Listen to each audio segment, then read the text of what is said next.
하나님 나라와 교회, 로마 교회, 땅끝에서 땅끝으로 사람은 메어도 복음은 메이지 않는다는 주제로 오늘 함께 공부해 보도록 하겠습니다. 자, 오늘 우리가 함께 공부할 내용은 크게 세 가지입니다. 우선 첫 번째로 로마 교회는 어떤 교회였나 하는 이야기를 해볼 거고요.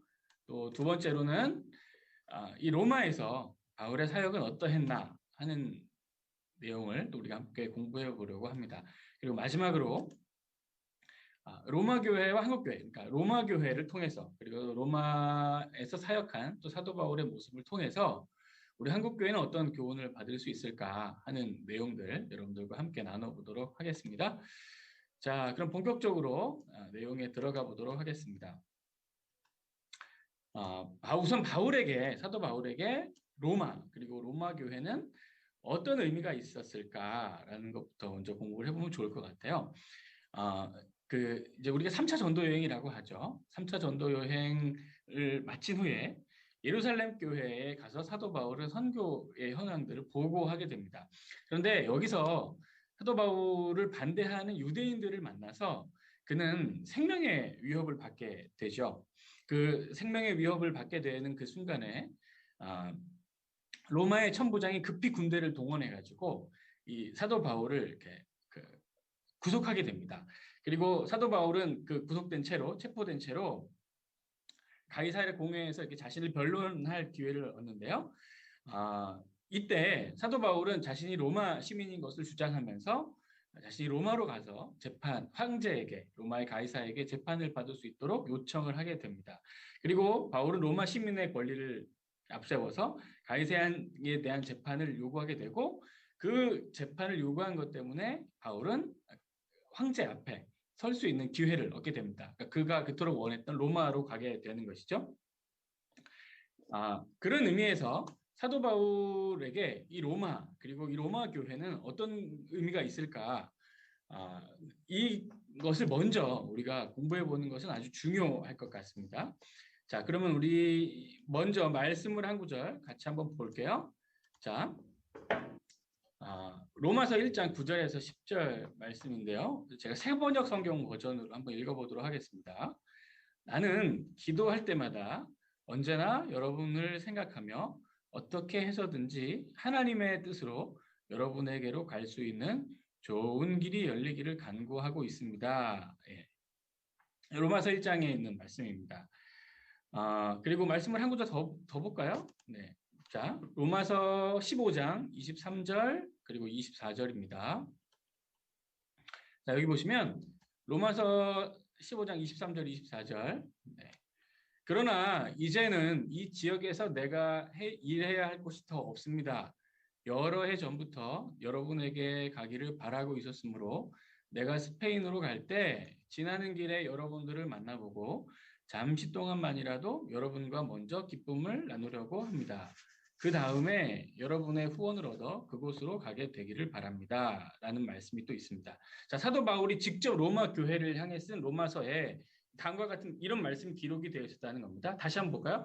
자, 여기도 보시면 사도 바울은 기도할 때마다 언제든지 로마 교회 그리고 로마 교회 성도들을 생각했고 어떻게 해서든지 기회를 얻어서 하나님께서 은혜를 주시면 로마 교회로 갈 수 있는 길이 열리기를 간구했다. 로마 교회로 가고 싶어서 늘 기도했다고 합니다.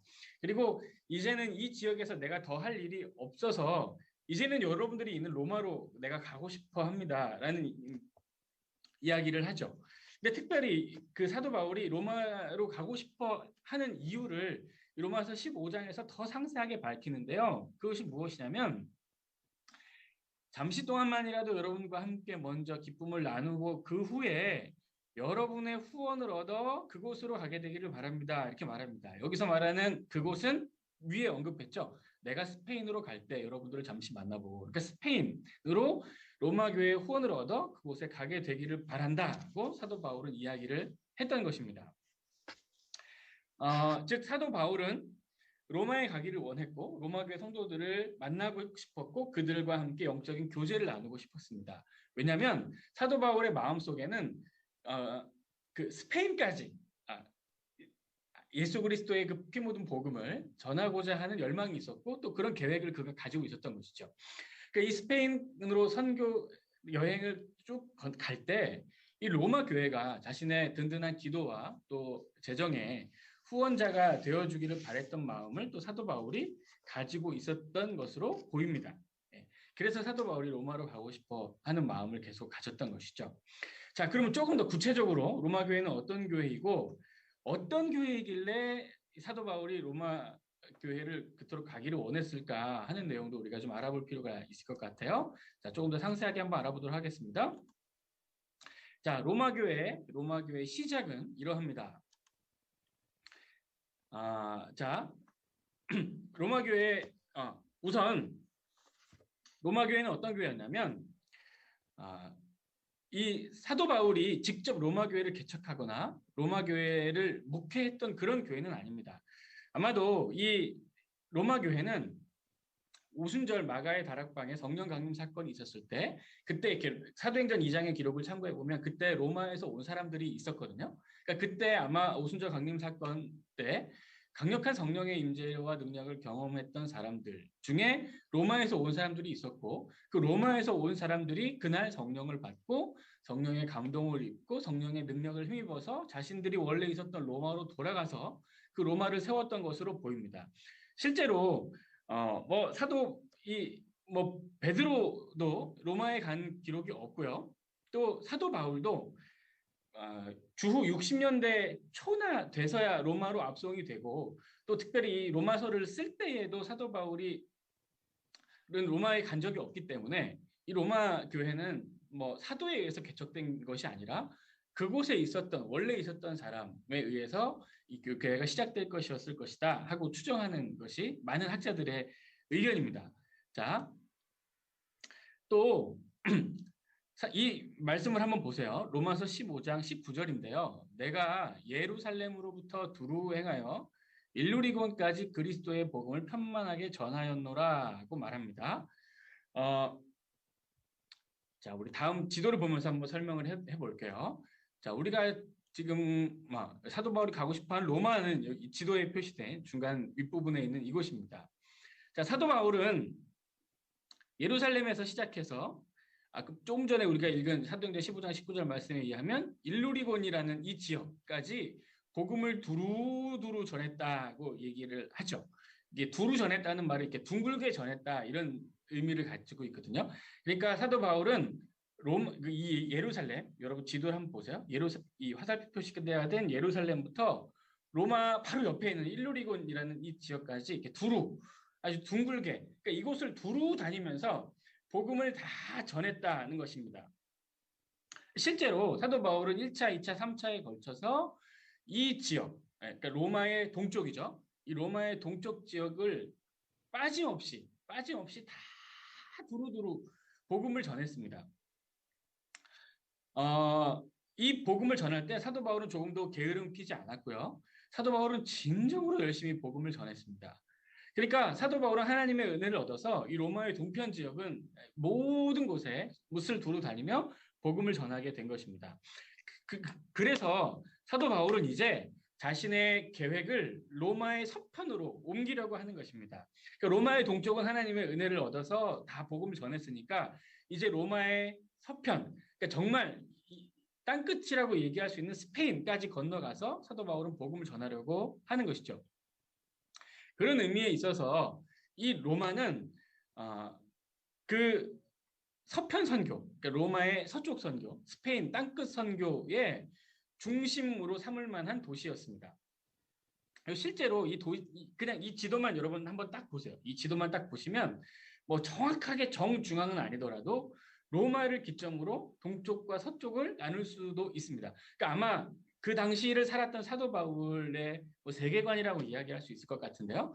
이 사도 바울의 그 세계관 속에 그 로마 어차피 그 당시에 또 로마는 세계 패권을 장악한 제국이었고 그 제국의 수도가 로마였고 그러니까 로마를 딱 중심으로 딱 기준으로 해서 동편과 서편으로 나누었고 로마의 동편은 이미 사도 바울이 선교의 사역을 완료하였으니까 이제 로마를 기점으로 서편에 있는 나라들 그쪽 땅에 가서 복음을 전하고자 사도 바울은 마음을 먹었던 것 같습니다. 그런데 여러분 이 로마의 동편, 그러니까 예루살렘부터 일루리곤이라는 이 지역을 가만히 보시면 사도 바울에게는 익숙한 곳입니다. 왜냐하면 사도 바울의 고향이 다소인데요. 이 다소도 예루살렘과 일루리곤 사이에 위치해 있고 또 사도 바울은 유대인이잖아요. 그러니까 예루살렘이나 이 팔레스타인 지역은 익숙한 곳이죠. 그리고 사도 바울은 헬라어에 능통한 사람이었습니다. 그러니까 이 로마의 동편 지역은 그 당시 헬라어를 사용했었기 때문에 그러니까 이 로마의 동편 이 지역은 사도 바울에게는 아주 뭐 문화적으로나 언어적으로나 익숙한 곳이었습니다. 그러니까 누가 특별히 이렇게 막 도와주고 누가 특별히 알려주고 이 지역은 어떻다, 이 땅은 어떻다, 이곳에 사는 사람들은 어떻다, 뭐 이런 이야기들을 해주지 않아도 사도 바울은 이미 익숙하게 이 지역을 잘 알고 있었기 때문에 뭐 복음을 전하는데 그렇게 크게 어려움은 없었을 것입니다. 그리고 무엇보다 안디옥 교회라는 교회가 이 로마의 동편 이 지역을 선교할 때에 사도 바울의 든든한 후원자 또 든든한 기도의 등용자가 되어 주었죠. 그러나 이 로마의 서편 지역은 좀 얘기가 다릅니다. 로마의 서편 지역은 정말 이 뭐 여기 이제 그러니까 정통 유럽이죠. 정통 유럽이고 이 당시에 이 지역은 주로 라틴어를 사용했다고 말합니다. 그러니까 헬라어를 모국어로 하는 동쪽 지역 사람들과는 또 다르죠. 그리고 사도 바울의 고향도 아니고요. 언어도 다르고요. 문화도 다릅니다. 그러니 사도 바울에게는 이쪽 지역은 생소한 지역이기 때문에 그래도 이 로마의 서쪽 지역을 이해할 수 있는 사람들의 도움 그리고 무엇보다 자신을 정말 위해서 기도해 줄 수 있는 기도의 동역자 그리고 어쨌든 선교를 또 그냥 할 수는 없으니까 또 든든한 기도의 후원자와 물질, 재정적인 후원자도 필요했던 것입니다. 그래서 사도 바울은 로마로 가기를 원했던 것으로 보이기도 합니다. 그러니까 어떤 의미에서는 이 로마서는 복음의 정수를 담고 있는 책이지만 또 한편으로는 자신의 방문 계획을 알리고 또 선교의 비전을 함께 나누면서 우리가 같이 그러니까 로마서에 기록된 이 복음의 어떤 정수의 내용을 내가 아직도 복음을 알지 못하는 사람들 그리고 아직도 복음을 받지 못한 땅으로 가서 그들에게 전하고자 하니 나와 함께 동역해 주세요 하고 그 동역을 요청하는 일종의 어떤 선교 편지였다. 그렇게 이야기할 수도 있을 것 같습니다. 그러니까 사도 바울에게는 이 로마 그리고 로마 교회, 로마 교회 성도들은 매우 아주 중요하고 의미 있는 그런 교회였던 것입니다. 자, 그러면 이제 로마에서의 바울의 모습은 어떠했는지, 자, 로마에서 바울의 사역하는 모습을 한번 또 살펴보도록 하겠습니다. 자, 제가 지금 얘기했듯이 로마서는 자신의 방문 계획을 알리고 선교의 비전을 나누는 일종의 기독교 복음 선포하는 선교 편지였다고도 말할 수 있다는 거 다시 한번 말씀드리고요. 자, 이제 로마에 도착한 바울의 현재 상황과 또 사역의 모습들을 한번 살펴볼게요. 자, 바울의 현재 상황은 어떠한가? 자, 여러분 지도를 한번 다시 보세요. 여기 이제 지도를 보시면 사도 바울이 그 이제 로마로 압송되는 과정에 여러분 사도행전 28장을 보시면 이 멜리데 섬에 그러니까 그 태풍을 만나서 배가 난파를 당하게 되잖아요. 그러니까 그 배가 난파를 당했다가 멜리데 섬이라는 곳에 그 이제 정박을 하게 됩니다. 그리고 나서 수라구사라는 곳으로 또 배를 타고 이동을 하게 되고요. 그 다음에 레기온이라는 곳으로 또 다시 이동을 하게 됩니다. 이 내용들은 사도행전 28장에 잘 기록이 되어 있습니다. 그리고 이 레기온에서 또 보디올이라는 지역으로 다시 한번 이동을 하게 되고요. 이 보디올에서 로마까지 또 다시 한번 이동을 하게 됩니다. 그러니까 이런 아주 여러 과정을 거쳐서 로마로 가게 되고 드디어 사도 바울은 본인이 그토록 가기를 원했던 로마에 도착하게 됩니다. 자, 그런데 이때 로마에 도착했을 때 사도 바울의 상태가 어떤 상태였는가? 사도행전 18장 20절 말씀해 보시면 너희를 함께 보고 이야기하려고 청하였으니 이스라엘의 소망으로 말미암아 내가 이 쇠사슬에 매인 바 되었노라고 기록하고 있습니다. 자, 지금 사도 바울이 로마에 왔습니다. 그토록 바라는 로마에 도착했지만 그는 지금 어떤 상태에 있다고요? 쇠사슬에 매인 바 되었다. 지금 그는 쇠사슬에 매여 있습니다. 네. 자, 여러분, 우리가 살다 보면 이런 때가 있습니다. 아차, 아, 이 하나님이 이렇게 인도하시는구나. 하나님이 이렇게도 일하시는구나 하는 깨달음을 순간순간 얻을 때가 있죠. 그러니까 뭔가 상황이 좀 꼬인 것 같고, 뭔가 상황이 내 뜻대로 이게 잘 움직이지 않는 것 같고, 이게 뭐지? 왜 이렇게 일이 진행이 되지? 이게 뭐 지금 잘 되고 있는 건가? 라고 생각할 때가 있지만 또 시간이 지나고 보면 아하 이거 하나님의 뜻이었구나. 이거 하나님이 일하시는 방법이었구나 하는 그런 깨달음을 얻게 될 때가 있죠. 자, 예를 들면 이제 이런 것입니다. 창세기 42장 9절에 보시면 요셉이 그들에 대하여 꿈을 생각하고 자, 요셉이 이제 총리가 되어 있고 지독한 가뭄 속에 양식을 구하러 온 형들이 요셉에게 머리를 조아린 그 모습을 보면서 요셉은 그 옛날 자신이 꾸었던 꿈이 있죠. 예. 이렇게 그 아버지와 형들의 볕단이 절하고 별과 해와 달이 이렇게 자신의 별에게 절하는 그 꿈. 그 꿈을 이렇게 생각해냅니다. 비로소 그때 가서야 어떤 상황에 직면해서야 또 그 요셉이 이런 얘기를 하죠. 하나님이 생명을 구원하시려고 나를 당신들보다 먼저 보내셨나이다. 이렇게 말합니다. 그러니까 요셉은 자신들에게 와서 무릎을 꿇고 양식을 구걸하는 형들의 모습을 보면서 자신이 당했던 그동안의 모든 고난과 아픔의 시간들, 자신이 집을 떠나 형들에게 팔려 죽음의 위기를 넘으면서 감옥에 갇혔던 그런 아픔의 세월들, 그 세월들이 무슨 의미가 있었는지 비로소 하나님의 뜻을 깨닫게 되었다 하는 것입니다. 하나님이 생명을 구원하시려고 나를 당신들보다 먼저 보내셨습니다라는 거죠. 아하, 하나님이 생명의 구원을 위해, 우리 민족의 구원을 위해, 우리 가정의 구원을 위해 먼저 일하신 것이구나. 나를 준비시킨 것이구나라고 먼저 이렇게 깨달음을 그 순간에 받았다는 것입니다.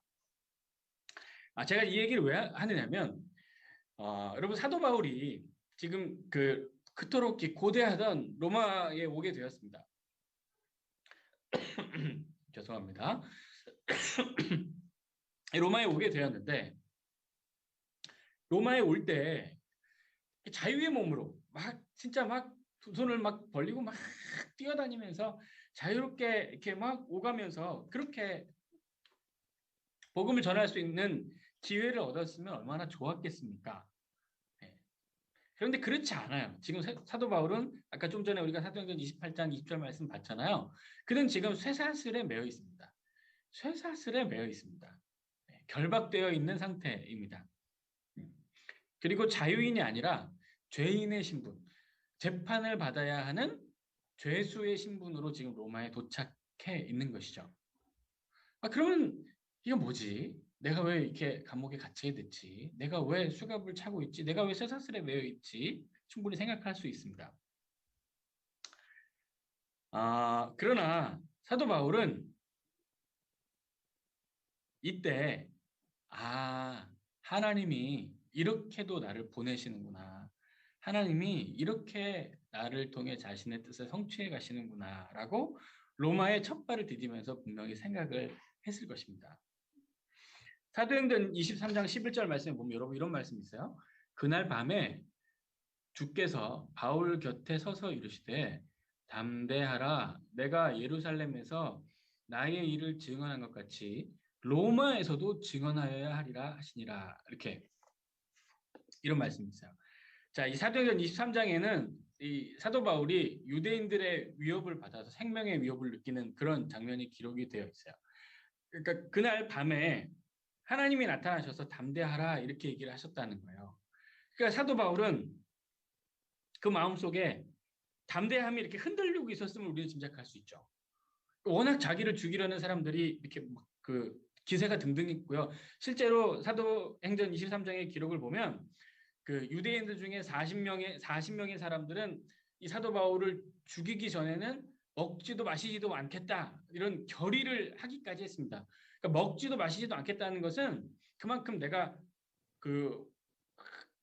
아주 이 사도 바울을 진짜 죽이고야 말겠다 그런 결의를 보여주는 표현이기도 하지만 먹지도 마시지도 않겠다는 것은 먹지도 마시지도 않고 여러분 며칠이나 버티겠습니까? 그렇게 먹지도 마시지도 않고 힘도 없는 상태에서 누군가를 뭐 해할 수 있기는 하겠습니까? 이게 속전속결로 끝내겠다는 거예요. 먹지도 마시지도 않겠다는 것은 빨리 끝내고 빨리 밥 먹고 빨리 물 마시겠다는 거죠. 그러니까 그만큼 사도 바울에게 진짜 그 생명을 위협하는 칼이 진짜 눈앞에까지 이렇게 와 있던 그런 시점이었습니다. 그러니까 사도 바울도 두려웠던 겁니다. 그도 담대함을 조금 잃었던 것이죠. 그러니까 그날 밤에 하나님이 나타나셔서 말씀하셨어요. 바울아, 담대해, 담대해. 걱정하지 마, 걱정하지 마, 염려하지 마. 내가 내가 지켜줄게. 네가 지금 이 예루살렘에서 담대하게 나의 복음을 전했던 것처럼 로마에서도 증언하여야 할 거야라고 하나님이 말씀하셨습니다. 네. 그리고 실제로 유대인들의 죽음의 위협을 당했을 때 이 내용들은 정말 사도행전 23장 이후에 잘 기록이 되어 있어요. 여러분 꼭 참고해서 읽어보시면 좋을 것 같아요. 아까도 제가 서두에서도 얘기했잖아요. 로마의 천부장이 군대를 동원해서 나타나게 되고 그를 먼저 결박해 버립니다. 네. 그리고 로마는 그 결박된 채로 내가 로마 시민이니까 로마에 가서 가이사에게 재판을 받겠다는 요청을 하게 되고 그 천부장을 그 청을 받아들여서 로마로 보내주게 되죠. 네. 그러니까 그 생명의 위협에서 벗어나서 로마에 갈 수 있었던 기회가 되었습니다. 죄수의 신분으로 묶였던 것이. 그러니까 그는 쇠사슬에 매인 것이 내가 부자유한 상태 그리고 억압받는 상태가 아니라 하나님이 복음을 전할 수 있기 위해서 로마로 나를 보내주신 이렇게 표현하면 좀 그렇지만 신의 한 수 최고의 인도하심이었다는 것을 지금 사도 바울은 이 결박된 채로 로마에 딱 첫 발을 내디디면서 깨달음을 갖는 것이죠. 마치 요셉이 형들을 보고 아차, 아하, 내가 그동안 겪어왔던 억울하고 힘들었고 괴로웠던 모든 시간들이 나를 먼저 보내서 사람들을 구원하게 하시려는 하나님의 계획이었구나 하는 것을 깨달았던 것처럼 사도 바울도 아하, 로마도 나를 안전하게 보내셔서 하나님의 복음을 전하고자 하셨던 하나님의 계획이었구나. 이 쇠사슬은 하나님이 살아계심의 증거요. 이 쇠사슬은 하나님이 나를 끝까지 붙들고 계신다는 증거이구나 하는 사실을 사도 바울은 지금 깨닫고 있는 것입니다. 네. 놀랍죠? 사랑하는 성도 여러분, 그러니까 하나님의 나라가 한 개인의 삶에 임하면 이렇게 됩니다. 그러니까 심지어 자신에게 고난마저도 그 고난 속에서 그 고난을 통해 일하시는 하나님을 보게 되는 것이고요. 고난 가운데도 끝까지 당신의 일을 성취하시는 하나님의 은혜를 보게 되는 것이고요. 나에게는 비록 약간의 고난인지 모르겠지만 이 고난을 통해서 하나님이 나를 당신의 계획에 동참시키시고 하나님이 나를 통해 일하시는 영광스러움을 경험하게 하시는구나라는 것을 깨닫게 되는 거죠. 네. 이게 하나님의 통치, 하나님의 다스림을 받는 사람의 모습입니다. 자, 이 쇠사슬에 매인 바울이 주는 교훈이 바로 이런 것입니다. 자, 그리고 또 하나의 아주 중요한 그런 교훈이 있습니다. 여러분, 자, 보세요. 사도행전 28장 15절입니다. 사도행전 28장 15절 말씀해 보면 마중 나온 형제들을 보고 하나님께 감사하고 담대한 마음을 얻었다. 이렇게 사도 바울이 기록을 합니다. 사도행전 28장 15절에. 그리고 16절에도 이런 말씀이 있어요. 로마의 백부장은 바울에게 호의를 베풀어 그를 지키는 군인가 따로 있을 수 있도록 허락해 주었다는 말씀이 여기 기록이 되어 있습니다. 참 여러분 신기하죠? 쇠사슬에 매어서 죄인의 신분으로 배를 타고 이렇게 죽음의 난파의 위기를 또 넘기고 로마에 도착했습니다. 그런데 이 죄인으로 압송되어 로마로 오는 사도 바울을 마중하는 형제들이 있었다는 겁니다. 그러니까 이 로마에 하나님의 사람들, 그러니까 바울과 함께 뜻을 같이 하고 바울과 함께 같이 기도하고 바울과 함께 하나님의 나라의 복음을 전파하는 사역에 동참할 동역자, 그의 동지들이 로마에도 있었다는 거예요. 마치 엘리야에게 실천의 사람들, 바알에게 굴복하지 않은 동역자들이 있다고 이야기해 주신 것었던 것처럼 이 로마에도 비록 자신은 죄인의 신분으로 묶여 있지만 나를 하나님의 보내신 사자로 여겨주고 나와 함께 뜻을 같이 하고 기도하며 함께 동역할 수 있는 동역자가 있다는 사실을 사도 바울은 로마에 도착해서 보게 된 것입니다. 그러니까 당연히 하나님 앞에 감사하는 마음을 갖게 된 것이고요. 그는 담대한 마음을 얻었다는 거죠. 아하, 이거 정말 하나님 뜻이 맞다. 이거 진짜 하나님 뜻이다. 로마로 보내신 것이 진짜 하나님의 계획 속에 이루어진 일이다. 라고 사도 바울은 아주 담대한 마음을 얻은 것입니다. 그리고 정말 더 신기한 건 이거예요. 이 로마의 백부장은, 그러니까 사도 바울 이 후송된 죄수를 책임지고 있는 책임자죠. 이 바울에게 호의를 베풉니다. 네. 호의를 베풀어요. 아, 대단하죠? 이 호의를 베풀어서 그를 지키는 군인, 그러니까 이 사도 바울의 간수라고 말할 수 있을 것 같아요. 그를 지키는 군인과 따로 있을 수 있도록 허락해 줍니다. 따로 있을 수 있도록 허락해 줍니다. 아, 이 죄수인데, 죄인인데 자신을 지키는 사람이 호의를 베풀어 줘요. 네. 어찌 보면 자신을 막대해도 되고, 뭐 호의가 뭡니까? 막 때리고 학대해도 뭐라고 할 수 없는 그런 사람이죠. 그럼에도 불구하고 이 로마의 백부장이 바울에게 호의를 베풀어주는 놀라운 하나님의 은혜를 사도 바울이 여기서 또 경험하게 됩니다. 그러니까 내적으로도, 그러니까 그 사도 바울은 스스로 혼자서도 바울 그 쇠사슬에 매여 있지만 로마에 도착해서 이전에 주셨던 하나님 말씀 있잖아요. 두려워하지 마라, 담대해라. 내가 너를 로마에서도 복음을 전할 수 있도록 할 거야라는 그 말씀을 기억하면서 아, 진짜 내가 지금 하나님의 뜻에 따라서 잘 가고 있구나라는 것을 깨닫기도 했지만 외적으로도 돕는 손길들이 붙고 또 생각지도 않은 호의를 사람들에게 이렇게 받는 것을 보면서 아, 하나님이 정말 나에게 은혜를 주시는구나. 내가 진짜 하나님의 나라와 그 일을 위해 수고하고 헌신할 때 하나님이 나를 지키시는구나라는 또 깨달음을 이 사도 바울은 얻은 것입니다. 그래서 사도 바울은 로마에 오게 된 것은 자신이 로마에 오게 된 것은 이스라엘의 소망, 즉 열방을 향한 하나님의 소망 때문이었다. 온전히 그것뿐이었다고 담대하게 이 로마에서 하나님의 말씀과 복음을 선포합니다. 참 하나님이 기가 막히게 일하시죠. 네. 어떻게 보면 사도 바울은 복음을 전하는 사람이고 또 예수 그리스도의 십자가와 부활을 증거하는 사람이니까 하나님이 뭐 진짜 이렇게 막 그 불로 막 둘러싸고 네. 뭐 최고의 어떤 호위 모사들을 옆에 붙여서 그를 이렇게 막 호위하면서 로마까지 안전하게 도착하게 하고 또 그가 이렇게 막 가는 곳마다 사람들이 막 그 환영하고 융숭한 대접을 하고 막 고마워하고 사도 바울을 사랑하고 그렇게 이렇게 지키셔서 복음을 전하게 해주실 수도 있잖아요. 근데 그게 아니에요. 하나님 그렇게 안 하십니다. 예. 그가 참 고통과 고난 가운데 늘 직면하게 되고 죽음의 위협을 항상 이렇게 넘어가게 되고 항상 생사의 경계를 넘나들면서 사역을 하게 되고 복음을 전하게 되죠. 로마에 올 때도 당당하게 마치 개선 장군이 입성하듯이 올 수 있었으면 얼마나 좋았으련만 그렇지 않습니다. 죄수의 신분으로 결박된 채로 오게 되죠. 그런데 아니에요. 하나님 분명히 그를 인도하십니다. 돕는 손길도 붙이시고요. 뜻하지 않은 호의도 받게 하세요. 그러니까 하나님은 다르신 것 같아요. 우리 생각과는 다릅니다. 하나님은 내 생각이랑은 정말 다르게 일하시는 것 같고요. 감히 내가 생각하고 내가 뭐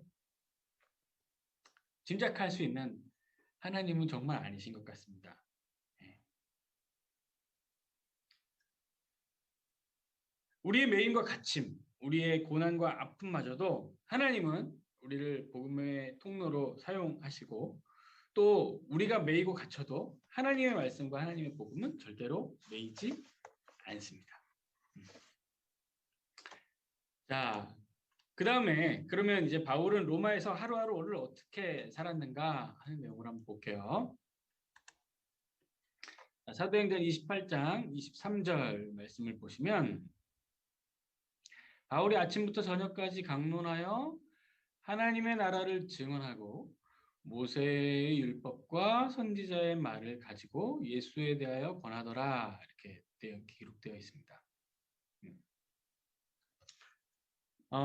자, 사도 바울의 이제 일상의 모습을 보여주는 말씀입니다. 바울은 아침부터 저녁까지 강론합니다. 무엇을요? 하나님의 나라. 지금 우리가 여름 내내 배웠던 하나님의 나라, 이 하나님의 나라에 대한 말씀을 계속해서 강론하고 또 선포하고 또 증언하고요. 또 한 가지 모세의 율법, 그러니까 구약성경이죠. 구약성경과 선지자의 말 맞죠? 역시 구약성경이죠. 그러니까 구약성경을 가지고 예수에 대해서 권합니다. 그러니까 구약성경을 가지고 이 구약성경의 모든 것은 예수 그리스도에 관한 말씀입니다. 결국 오실 그리스도에 대한 말씀이 모두 구약성경입니다. 여러분들이 가지고 있는 모세율법과 선지자의 모든 말들은 결국 예수에 관한 가르침입니다.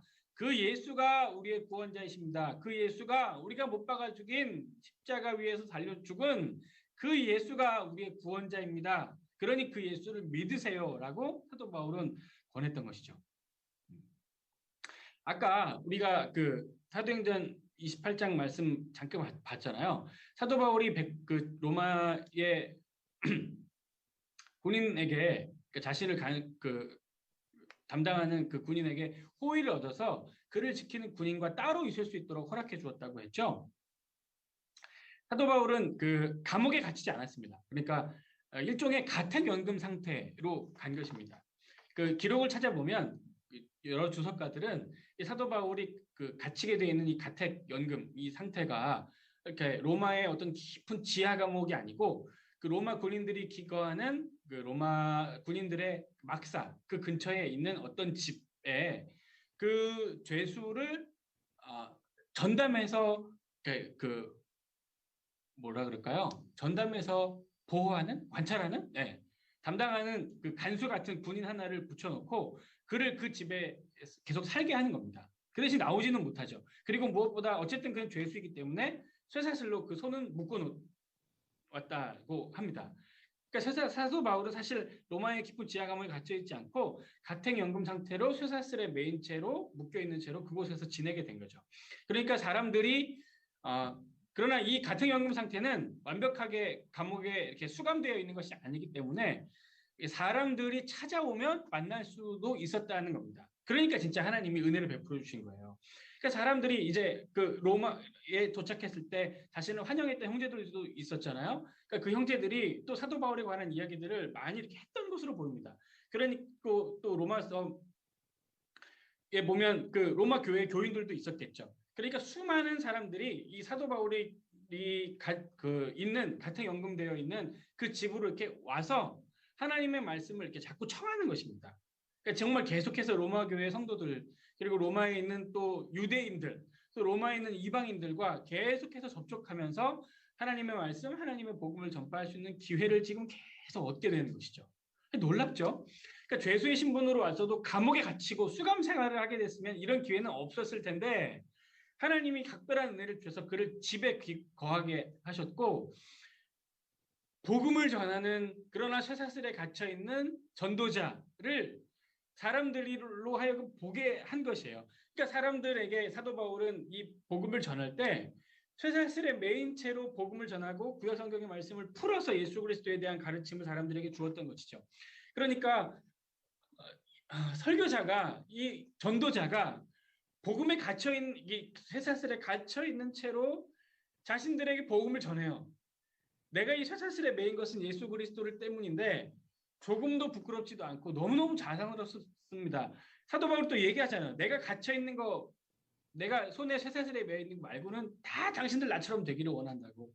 그러니까 이 쇠사슬에 매여 있는 채로 하나님의 나라를 증언하고 모세의 율법과 선지자의 말을 가르치면서 예수 그리스도의 모든 것을 증언하는 사도 바울의 모든 가르침과 전도와 선포와 그의 설교는 그를 찾아오는 모든 사람들에게 진짜 깊은 울림을 주었을 것이고요. 정말 강력한 성령의 임재를 동반한 능력 있는 하나님의 말씀으로 선포되었을 것입니다. 바울도 그러니까 하나님의 자신에게 복음을 증거하게 해주신 하나님의 은혜가 너무 감사하고 또 비록 갇혀 있고 쇠사슬에 매어 있기는 하지만 복음을 전할 수 있도록 기회를 주신 하나님의 은혜 때문에 게을리할 수가 없었던 겁니다.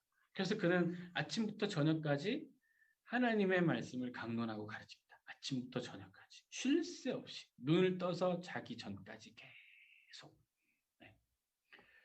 자, 근데 특별히 사도 바울이 복음을 전할 때 사도행전 28장 마지막 31절 말씀을 보면 그가 담대하게 거침없이 하나님의 복음을 전했다 이렇게 기록을 하거든요.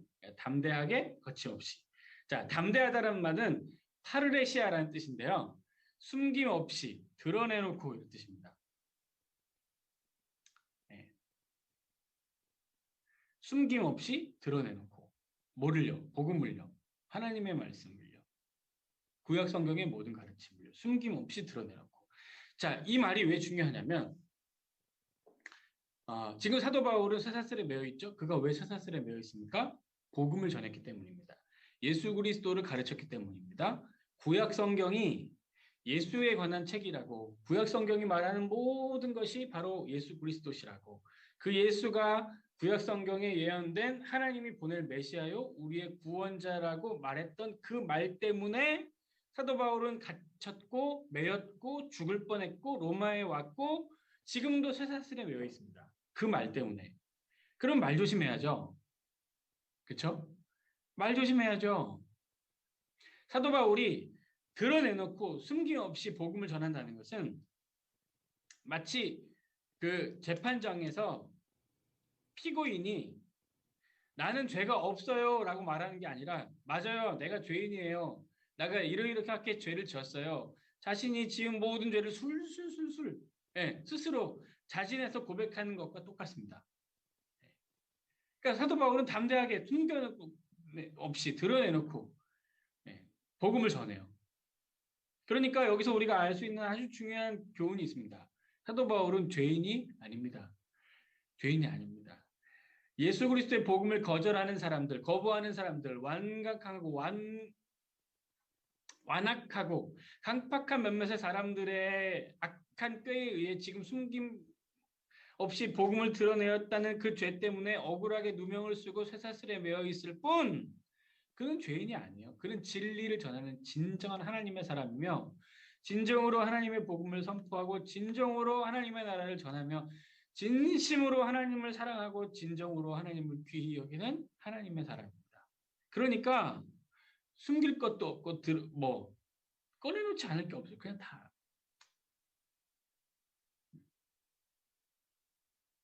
여러분 우리도 이렇게 전도할 때 망설여지는 부분이 있거든요. 막 이렇게 좀 이렇게 주저주저하죠. 네. 특히 이제 뭐 요즘 같이 이렇게 약간 좀 기독교나 교회에 대한 인식이 좀 안 좋고 또 이런 그 교회나 기독교에 대해서 아주 이렇게 강력하게 막 부정하는 그런 마음이 있는 사람들과 대화를 하게 되면 더 좀 위축되기도 하고 또 마음이 이렇게 막 좀 이렇게 움츠러들고 그런 생각이 들기도 합니다만 그럴 필요 없어요, 여러분. 숨김없이 드러내놓고 다 얘기하면 됩니다. 맞잖아요. 예수 그리스도는 구원자시고 예수 그리스도만이 이 세상의 희망 아니겠습니까? 그러니 뭐 망설일 게 있습니까? 숨길 게 뭐 있습니까? 드러내는 그냥 얘기하면 되죠. 네. 얘기하면서 미안할 것도 없고 눈치 볼 것도 없습니다. 담대하게 전하면 되는 것입니다. 자, 마지막 요 내용만 우리 하고 잠시 또 쉬었다가 가도록 하겠습니다. 그 다음에 거침없이 복음을 전했다고 하죠. 거침없이. 자, 여기 이제 거침없이라고 번역된 헬라어 아콜리스토스라는 단어는 아무런 방해 없는 이런 뜻입니다. 아무런 방해 없는. 근데 이 단어가 여기에 쓰였다는 것이 참 아주 신비합니다. 어, 여러분 아무런 방해 없는. 자, 좀 전에 다시 한번 설명하지만 사도 바울은 죄수의 신분으로 쇠사슬에 매여 있기는 해도 감옥에 로마의 지하 감옥에 결박된 채로 수감되어 있지 않죠. 호의를 얻어서 가택연금된 상태로 있습니다. 그렇기 때문에 방해받지 않고 사람들이 자신이 있는 그 거처로 찾아올 수 있었고 방해받지 않고 사람들에게 복음을 전할 수 있었습니다. 복음 때문에 쇠사슬에 매여 있고 복음을 전한 것이 그의 죄 몫인데 그의 죄 몫, 그것이 아무런 방해 없이 그 땅에 자신을 심판하게 될 그 땅에 선포되고 있다는 것입니다. 복음이요. 거침없이. 아무런 방해 없이 선포되고 있어요. 누구의 입에서요? 죄수의 입에서요. 죄수의 입에서 복음이 아무런 방해를 받지 않고 선포되고 있다는 사실 여러분 놀랍지 않습니까? 이러니 복음이 하나님의 능력입니다. 어떻게 죄수가 아무런 방해도 받지 않고 마음껏 거침없이 말할 수 있겠습니까? 진리의 하나님의 말씀이니까 그렇죠. 특별히 이 사도행전의 제일 마지막 단어가 뭐냐면 이 단어예요. 그러니까 우리나라 말은 사도 바울이 담대하게 거침없이 하나님의 나라와 복음을 전했다 이렇게 끝나지만 헬라어 성경을 보면 아콜리토스 하고 마침표 찍고 사도행전이 끝납니다. 그러니까 사도행전의 마지막 단어가 이 아콜리토스라는 말이에요. 방해 없이, 거침없이. 예. 그러니까 사도행전이 거침없이라는 말로 끝나는 거죠. 이거 너무 저도 공부하면서 처음 알게 된 건데, 이야. 그러니까 이 사도행전은 예수 그리스도의 복음이 어떻게 온 땅을 향해 퍼져나가는지를 기록하고 있는 책 아닙니까? 그런데 이 복음이 아무 방해를 받지 않고 퍼져나가고 있더라는 겁니다. 사도행전을 통해서 그것을 보여주는 것이죠. 왜요? 복음 능력이 있으니까. 복음은 모든 이들을 살리는 생명과 능력의 복음이니까. 그래서 복음은 아무런 방해를 받지 않고 죄수의 입에서 나와 제국으로 퍼져나갑니다. 사랑하는 성도 여러분, 복음은 생명의 말씀이며 진리의 말씀이며 진짜 이 세상의 모든 이들을 살리는 하나님의 말씀인 줄 믿습니다. 그러니 사랑하는 성도 여러분, 담대하게 거침없이 복음을 전하면 우리의 입술 또 우리의 삶을 통해서 전해지는 복음이 온 세상으로 거침없이 흘러가게 될 것입니다. 사랑하는 성도 여러분, 사도 바울이 이 로마에서 보여준 이 모습처럼 담대하고 거침없이 하나님의 나라를 선포하며 하나님의 복음을 전하는 여러분들과 제가 될 수 있기를 바라고요. 또 여러분들이 전하는 그 복음을 통해 이 복음이 정말 땅끝까지 힘있게 뻗어나가게 되기를 바랍니다. 우리 이번 시간에는 로마 교회의 내부 사정으로 조금 더 깊이 들어가 보려고 합니다. 그래서 로마 교회의 어떤 특징 그리고 로마 교회의 모습들을 조금 더 상세하게 들여다보면서 우리 한국 교회가 교훈을 받아보려고 합니다. 로마 교회의 모습을 통해 우리의 삶 그리고 한국 교회가 나름으로 로마 교회를 교사로 삼아 한번 우리가 가야 할 길을 지혜를 얻어보려고 하는 것이죠. 이번 시간에도 하나님이 큰 은혜 주시기를 기대합니다. 자, 그러면 우리 PPT 보면서 본격적으로 또 시작해 보도록 하겠습니다.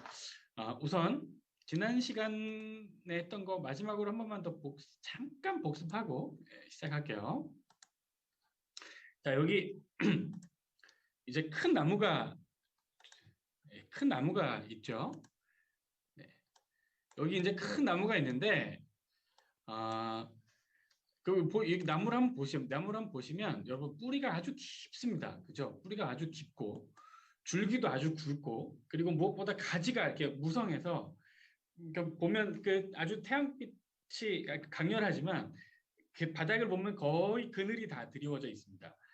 아, 마태복음 13장에 보면 천국은 이와 같다고 이야기하죠. 믿음은 겨자씨, 천국은 겨자씨 하나 같아서 심겨질 때는 아주 작은 것이지만 이것이 자라 무성한 가지를 내고 열매를 맺어서 많은 새들이 와서 깃든다 이런 말씀을 예수님이 하셨는데요. 사도 바울의 사역 그리고 그의 삶과 그의 기도를 통해 하나님의 나라가 이루어지면 아마 이런 모습일 것 같아요. 비록 연약한 한 개인으로 보이기도 하지만 그가 하나님의 손에 붙들려서 또 전능하신 하나님의 말씀과 능력에 의지해서 하나님의 복음을 온 땅에 전파할 때 하나님의 은혜라는 그 토양에 뿌리를 깊이 내리고 하나님으로부터 오는 양분을 잘 받아서 말씀의 꽃을 피우고 열매를 맺으면 진짜 온 땅의 사람들을 축복하며 사는 일에 부족함이 없지 않을까 그런 생각을 해봅니다. 자, 그러면 어쨌든 이번 시간에는 이제 본격적으로 로마 교회를 통한 한국 교회가 얻을 수 있는 교훈 한번 계속 이야기해 보도록 할게요. 자, 우선 로마 교회의 몇 가지 특징들을 한번 살펴보려고 합니다. 그러니까 로마 교회는 이런 교회다라는 거죠. 그러니까 로마 교회가 이런 교회다라는 이 특징들을 몇 가지 살펴보면 지금 21세기의 한국 교회와 상당히 유사한 부분이 많다는 생각을 하게 될 겁니다. 저도 사실 오늘 이 강의를 준비하면서 이 로마 교회가 이런 특징들이 있었구나. 최근에 한국 교회 상당히 유사하구나. 그러니까 이 로마 교회의 모습을 보고 또 로마 교회에 주는 사도 바울의 교훈에 귀를 기울이면 참 한국 교회도 그리고 나도 여러 가지 깨달음을 많이 받을 수 있겠구나 하는 생각들을 해보게 됐습니다. 자, 우선 로마 교회 몇 가지 특징들 중에 가장 우리가 주목해 봐야 할 특징은 한 가지는 이겁니다. 분리된 여러 가정교회의 형태로 로마 교회가 구성이 되어 있었다는 사실입니다. 자, 여러분 로마서 16장 여러분들 성경책을 가지고 계시다면 로마서 16장을 펴보시면 좋을 것 같아요. 자, 여러분 로마서 16장에 보시면 그 사도 바울이 교회 혹은 권속 혹은 함께 있는 형제들이라고 해서 어떤 공동체를 의미하는 표현들을 합니다. 3절에서 5절을 보시면 브리스길라와 아굴라의 집에 있는 교회. 그러니까 다 로마 교회 성도들인데 브리스길라와 아굴라의 집에 있는 교회 이렇게 이야기하고 10절에 보면 아리스토블로의 권속, 그러니까 아리스토블로와 함께하는 공동체, 이렇게 이야기할 수 있을 것 같아요. 그리고 나기수의 가족 중 주 안에 있는 자들, 그러니까 나기수의 가족들 중에 전부는 아니더라도 그 중에 예수를 믿는 그리스도인이 있었던 것으로 또 보이고요. 그러니까 또 14절에 보면 아순그리도와 블레곤과 허메와 바드로바와 허마와 및 그들과 함께 있는 형제들. 여기도 또 다른 공동체의 느낌을 주죠. 죄송합니다. 그리고 15절을 또 보시면 빌롤로고와 율리아와 또 네레오와 그의 자매와 올름바와 그들과 함께 있는 모든 성도 이런 얘기를 합니다. 그러니까 지금 그 로마서 16장에 언급되어 있는 브리스길라와 아굴라, 아리스토블로, 나기수, 아순그리고, 블레곤, 빌롤로고, 율리아 이 모든 사람들이 다 로마 교회에 속해 있는 로마 교회의 그 등록 교인들이에요. 그런데 희한하게도 이들의 권속, 이들과 함께 있는 형제, 이들의 집에 있는 교회, 이들의 형제들, 이들의 가족들, 이들과 함께 있는 성도들 이런 표현들을 지금 사도 바울이 하고 있거든요. 그러니까 아마도 로마 교회는 한 개인의 어떤 단임 목회자 그의 목회 철학에 따라서 교회 전체가 이렇게 움직이는 단일 지도 체제를 가지고 있던 것으로 보이지는 않습니다. 아마도 이렇게 여러 개의 분리된 회중들로 구성된 가정교회들의 연합이었다라고 이 로마 교회를 특징 지을 수 있는데요. 어찌 보면 한국교회 굉장히 비슷하죠. 그러니까 물론 한국교회는 담임 목사님이 없고 그냥 각 여러 개의 이런 그 가정교회들의 연합된 그런 구성체는 아닙니다만 이 모습을 통해서 한국교회가 본받을 수 있는 아주 중요한 교훈이 있어요. 무슨 뜻이냐면 우리 교회로 말하면 사랑방이에요. 그러니까 한 교회 안에 하나님을 신실하게 믿는 자들로 구성된 여러 개의 공동체, 그러니까 가족과 같은 공동체, 그 안에 또 다른 교회라고 말할 수 있는 건강한 믿음의 사람들이 교제하는 공동체가 이 로마 교회 안에 있었고, 이 로마 교회는 이런 각 그 건강한 가정교회 같은 공동체들이 연합해서 하나의 교회를 이룬 그런 건강한 가정교회들의 연합 공동체였다는 거죠. 그런 의미에서 볼 때 우리가 어떤 이런 수영로 교회라는 큰 이름으로 모여서 뜨겁게 다 같이 예배를 드리고 또 교회의 이름으로 활동을 하고 또 교회의 예배당에서 우리가 다 같이 큰 공동체의 이름으로 모여서 은혜를 받는 것도 귀한 일이지만 정말 중요한 것은 소그룹 공동체인 거죠.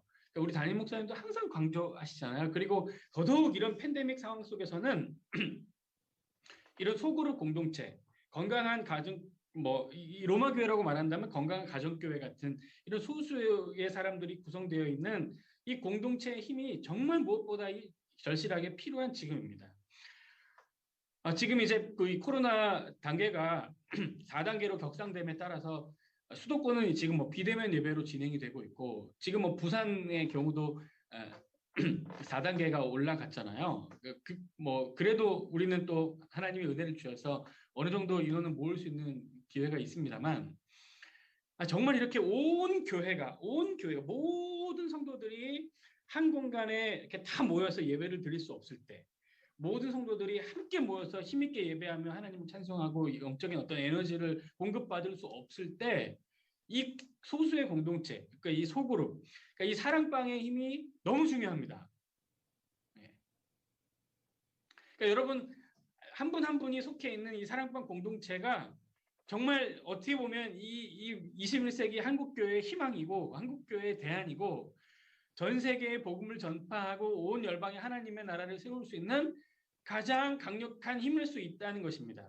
그러니까 이 로마 교회가 보여주고 있는 이 특징적인 모습이 우리에게 주는 교훈이 너무 강력해요. 브리스길라와 아굴라 집에 있는 교회, 그러니까 브리스길라와 아굴라가 이끄는 사랑방, 아리스토블로의 권속 마찬가지죠. 아리스토블로 이 사랑 목자가 인도하는 사랑방. 또 나기수의 가족 중에 있는 자들 마찬가지 나기수라는 사람이 기도하면서 이루고 있는 공동체 사랑방. 또 아숭 그리도 블레곤 허메 바드로바 허마 그들과 함께하는 공동체 그들이 함께하는 이 사랑방. 네, 또 그러니까 주일날이 아니라면 가정 예배 너무 중요하다는 거예요. 그러니까 이런 교회들로 구성이 되어 있다는 거죠. 이 로마 제국 제국의 한 복판에 그러니까 이 황제 숭배 사상이 온 땅을 지배하고 있는 이때 그리고 실제로 나중에도 이야기하겠습니다만 이 로마 교회에 그러니까 로마 사회에 대대적으로 유대인들이 추방되는 사건도 있었거든요. 그러니까 사실 이 로마 제국에서 기독교가 그렇게 환영받지 못하고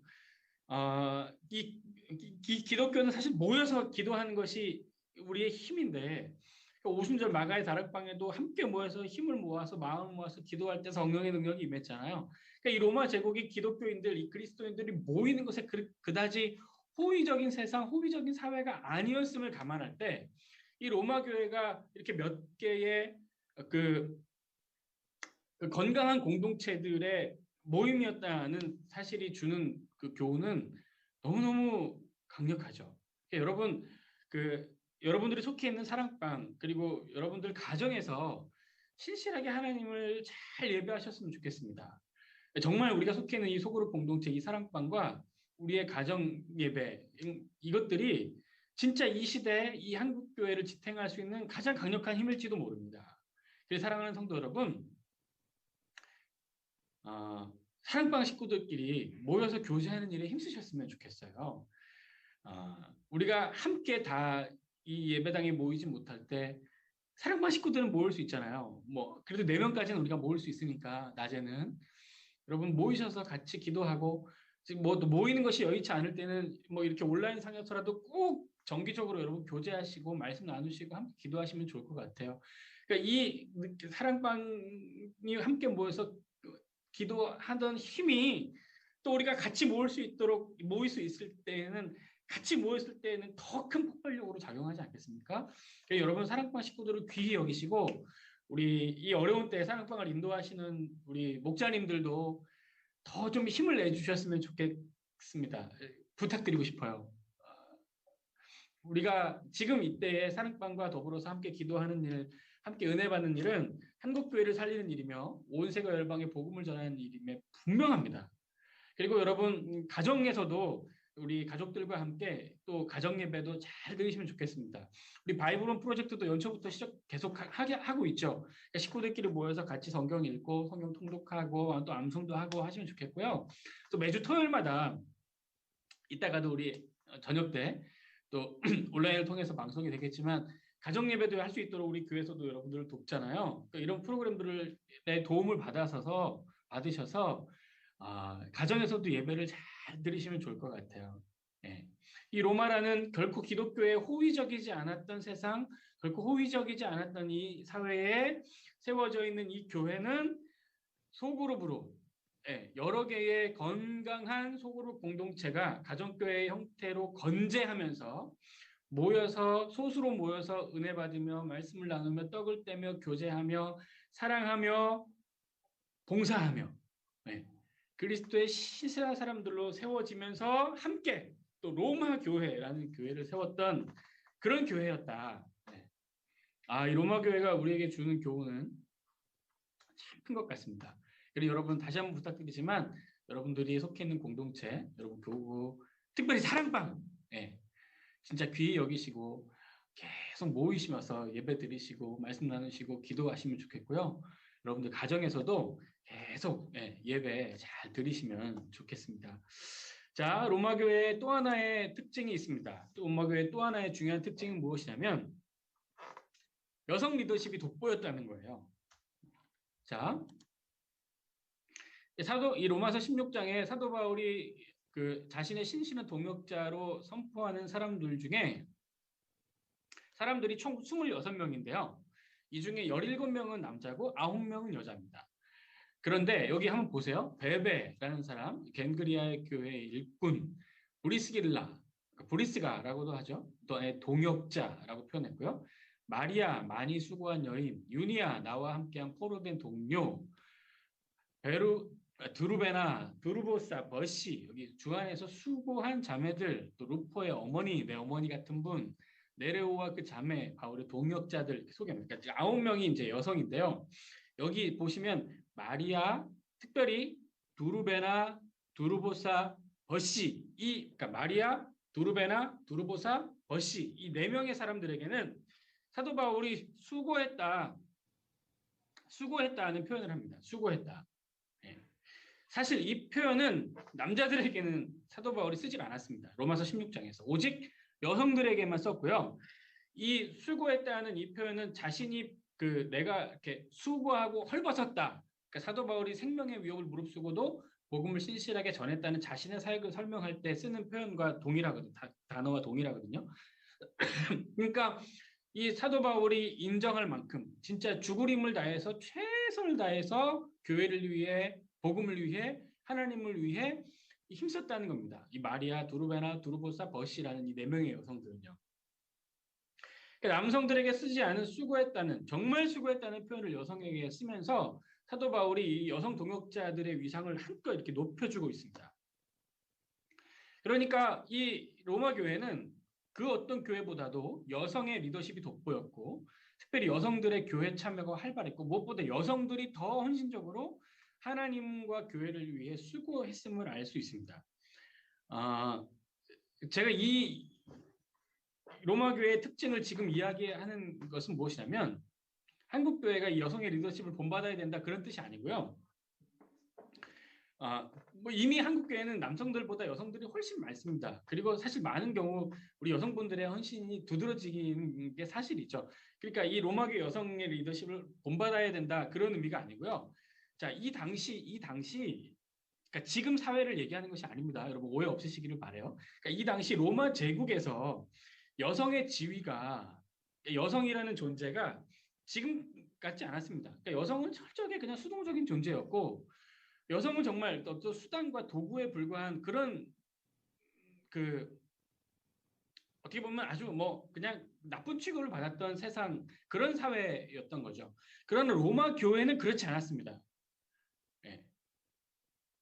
로마 교회는 오히려 이렇게 취급도 받지 못하는 여성임에도 불구하고 오히려 그 여성을 존중하고 존대하고 또 그들이 이렇게 사역을 할 수 있도록 오히려 장을 열고 기회를 주고 또 그들로 하여금 수고하면서 세워진 공동체였다는 것입니다. 지난번에 우리 오기훈 목사님이 강의하실 때 우리 초대 한국교회의 모습을 설명하면서 우리 한국교회에는 그 백정 출신의 장로님도 있었고 또 왕족 출신의 장로님도 있었다는 이야기를 하셨었죠. 그러니까 초대 한국교회 모습에도 그런 모습이 있었어요. 그러니까 사회의 어떤 신분, 사회적 어떤 계층 이런 거에 따라서 이렇게 차별이 없는 그런 교회였고 무엇보다 이런 어떤 소외된 사람들, 연약한 사람들도 충분히 능력을 발휘하면서 그들과 동역하는 교회였다는 것입니다. 이 로마 교회가요. 그리고 그 숨겨진 사람, 그러니까 일부 뭐 기득권을 가진 사람들의 선택, 일부 리더십에 있는 사람들의 지혜, 또 일부 리더십이 있는 사람들만의 수고와 헌신을 통해서 세워져간 이 로마 교회가 아니라 정말 소외된 사람들, 모든 사람들이 교회에 참여했고 교회에 헌신했고 그리고 그들이 더 많이 헌신하는 교회였다는 것이죠.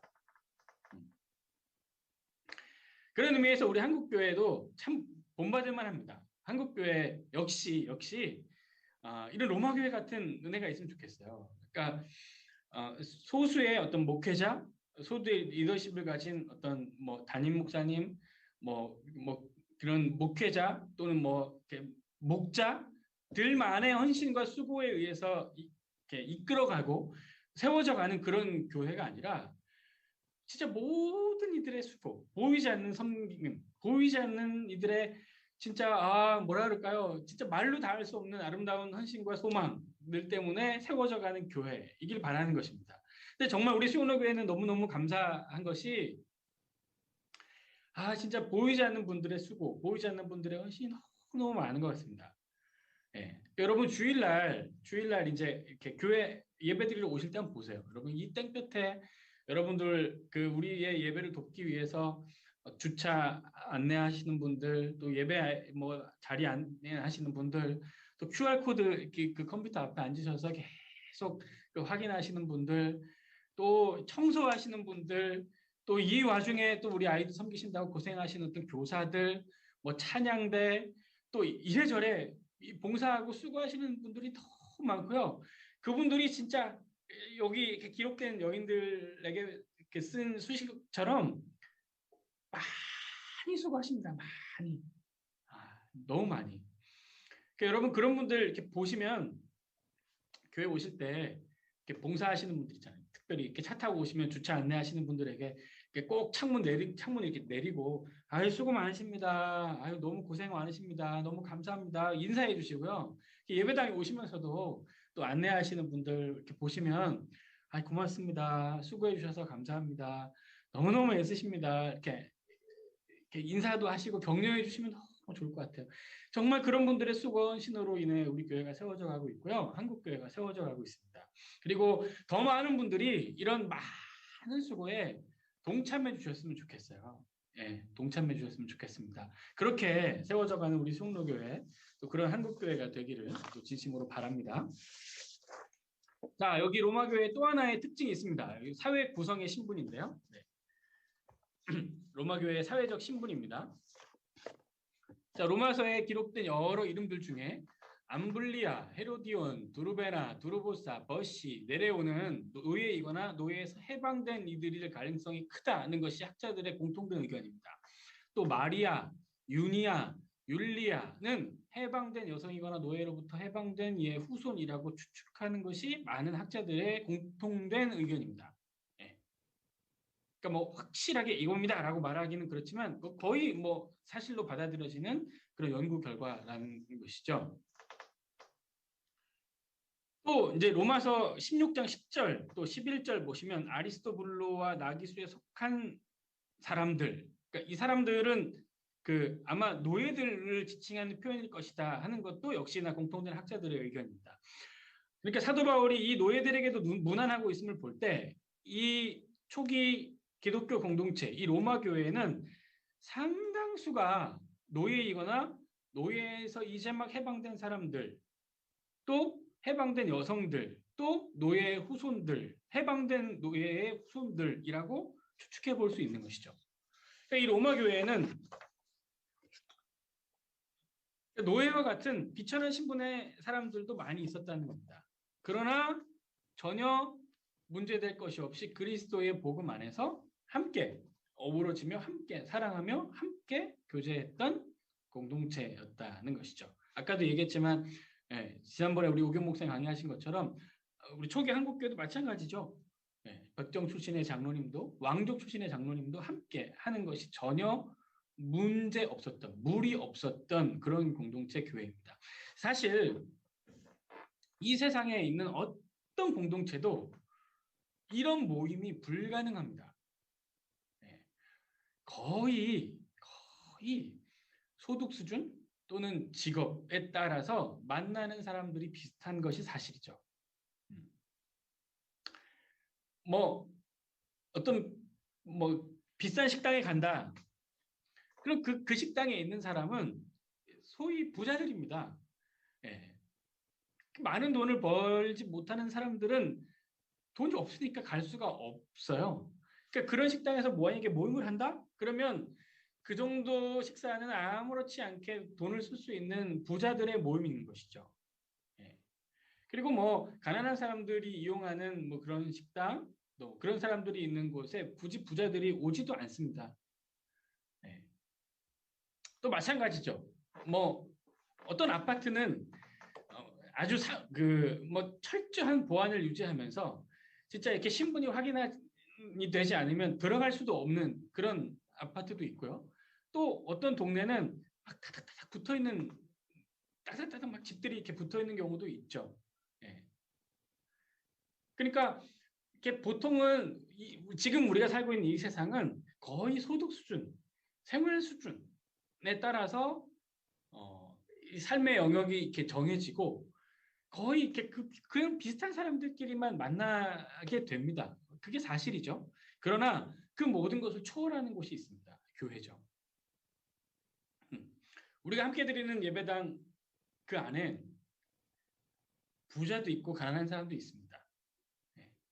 정말 하루하루 끼니를 걱정하는 사람도 있고요. 진짜 뭐 돈 걱정 없이 살아가는 분들도 있습니다.